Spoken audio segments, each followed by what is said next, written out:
Hello, പുതിയൊരു വീഡിയോയിലേക്ക് എല്ലാവർക്കും സ്വാഗതം. എല്ലാവർക്കും ഗുഡ് മോർണിംഗ്. ഇങ്ങനൊരു വീഡിയോ ആയിട്ട് ഇനി എനിക്ക് വരാൻ പറ്റുമെന്ന് പോലും അറിയത്തില്ലായിരുന്നു കേട്ടോ. കാരണം ഞാൻ ചത്ത് ജീവിച്ച് വന്നൊരു രീതിയാണ്. കാരണം എനിക്ക് ബീഫിന് അലർജി ഉള്ളതുകൊണ്ട് ഡോക്ടർ പറഞ്ഞിട്ടുണ്ടായിരുന്നു അതൊന്നും കഴിക്കരുതെന്ന്. അപ്പോൾ ഇതിന് മുമ്പ് കഴിക്കരുതെന്ന് പറഞ്ഞിട്ട് ഒരു വട്ടം കഴിച്ചിട്ട് ഞാൻ ആ ഹോസ്പിറ്റലിൽ ഒരാഴ്ച എന്നെ കിടത്തിയിട്ടൊക്കെ ഉണ്ടായിരുന്നു കേട്ടോ. അതിനുശേഷം എനിക്ക് കുഴപ്പമൊന്നുമില്ല. വർഷങ്ങളോളം ഞാൻ ബീഫൊന്നും കഴിക്കത്തില്ല. മീൻ അലർജി ആയി കേട്ടോ. ഇപ്പം എനിക്ക് ആദ്യം ചൂരയ്ക്കാണ് അലർജി ആയത്, പിന്നെ അത് കഴിഞ്ഞ് എല്ലാ മീനും അലർജി ആയിട്ടോ. 2 ദിവസത്തെ ആശുപത്രി വാസം എല്ലാം കഴിഞ്ഞിട്ട് എൻ്റെ മുഖം ഇരിക്കുന്ന നിങ്ങൾ കണ്ടോ.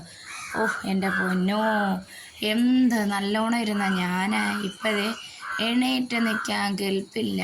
ഇങ്ങനെ പെതുക്കെ കേട്ടോ ഞാൻ നടക്കുന്നത്. 2 ദിവസം, ഇന്ന് 3-ാമത്തെ ദിവസമാണ്. എന്നിട്ടും എനിക്ക് ഒട്ടും ശരീരം കൊണ്ട് ഓക്കെ ആയിട്ടില്ല കേട്ടോ. അപ്പോൾ ഈ ഒരു വീഡിയോ എല്ലാവരോടും പറയാൻ വേണ്ടി വന്നതാണ് കേട്ടോ.